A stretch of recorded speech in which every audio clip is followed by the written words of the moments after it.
Bonjour et bienvenue. Alors, l'univers des remèdes naturels, c'est immense, n'est-ce pas? On peut vite s'y sentir un peu perdu. L'objectif aujourd'hui, c'est justement de voir ensemble comment y voir plus clair pour retrouver le calme et la confiance. Stressé? Anxieux? Oui, ce sont des mots qui parlent à beaucoup de monde. Dans notre quotidien qui va toujours plus vite, eh bien c'est tout à fait normal de chercher des solutions plus naturelles, plus douces. Mais, et c'est là que ça se complique, cette recherche peut vite devenir une avalanche d'informations. On se retrouve avec des livres, des notes, des plans partout, et au final, on est paralysé. On a tellement peur de faire une erreur qu'on ne fait plus rien. C'est un sentiment bien connu, que la source appelle même le syndrome du perfectionniste anxieux. Bon, pour pouvoir agir, la première étape, c'est de comprendre. On va donc prendre un moment pour plonger au cœur de ses émotions. Le stress, par exemple. Qu'est-ce que c'est au fond? Alors là, attention, c'est un point super important. Il faut bien faire la différence entre le stress et l'anxiété. Le stress, pour faire simple, c'est une réaction à quelque chose d'extérieur, un déclencheur. L'anxiété, en revanche, c'est interne, ça vient de l'intérieur. C'est quelque chose qu'on peut créer ou amplifier, surtout quand un stress s'installe dans la durée.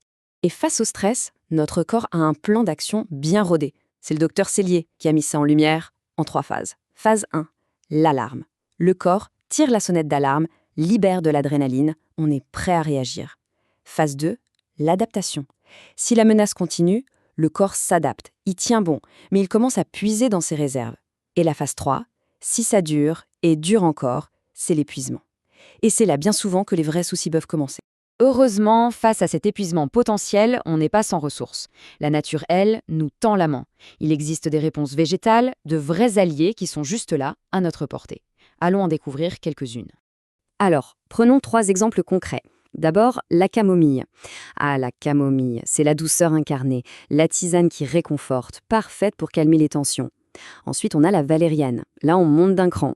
C'est un sédatif assez puissant, donc prudence, on ne prend pas le volant après. Et enfin, la rhodiola.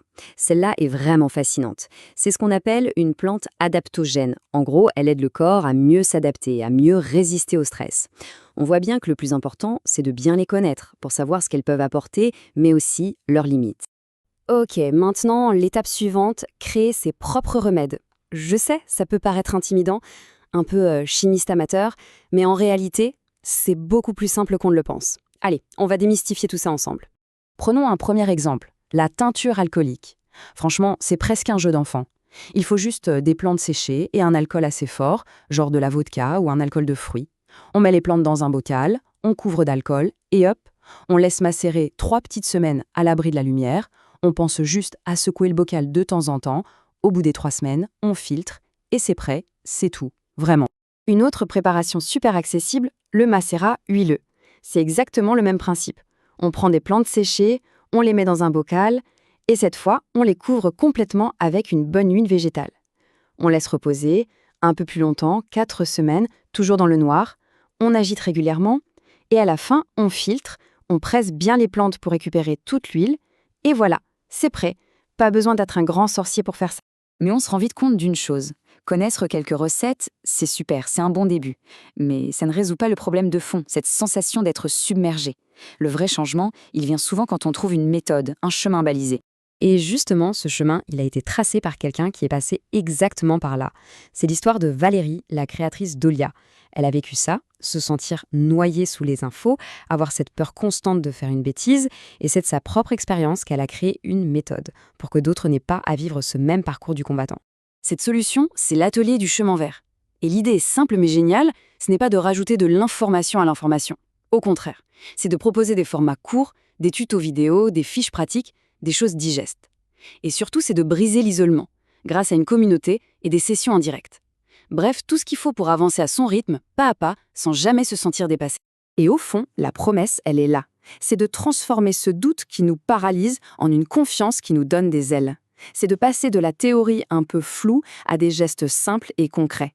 Ce tableau, il résume parfaitement le parcours. D'un côté, on a le doute, la confusion, le sentiment d'être seul face à une montagne. Et de l'autre, la confiance, la clarté. Et surtout, cette fierté. La fierté de savoir faire, de créer ses propres remèdes, de pouvoir prendre soin de soi et des siens en toute autonomie. Et le meilleur dans tout ça, c'est que c'est conçu pour la vraie vie. On a tous des emplois du ministre, eh bien l'idée, c'est qu'avec seulement 1 heure par semaine, on peut progresser. Une petite heure, à son propre rythme, sans aucune pression. C'est faisable. Ce qui nous amène à la question de fond, peut-être la plus importante. Et si on pouvait enfin se faire confiance avec les plantes? Si, au-delà de toutes les recettes et les techniques, le vrai cheminement, c'était simplement ça. Retrouver cette connexion simple, intuitive et sereine avec le monde végétal. Je vous laisse avec cette pensée. Merci beaucoup d'avoir suivi cette présentation.